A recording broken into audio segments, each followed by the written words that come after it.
तत्प्रदेशे शुचिमणि विलसत्सैकते मौक्तिकानाम् माला क्लुप्तासनस्थस्फटिकमणि निभैर्मौक्तिकैर्मण्डिताङ्गः शुभ्रैरभ्रैरदभ्रैरुपरि विरचितैर्मुक्तपीयूषवर्षैः आनन्दीन पुनीयादरि नलिन गदा शङ्खपाणिर्मुकुन्दः भुः पादौ यस्य नाभिर्वियदसुरनिलश्चन्द्रसूर्यौ च नेत्रे कर्णावाशा शिरोद्यौर्मुखमपि दहनो यस्य वास्तेयमब्धिः अन्तस्थं यस्य विश्वं सुरनरखगो भोगि गन्धर्वदैत्यैः चित्रं रम्यते तं त्रिभुवन वपुषं विष्णुमीशं नमामि।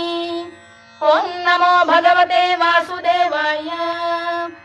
शान्ताकारं भुजगशयनं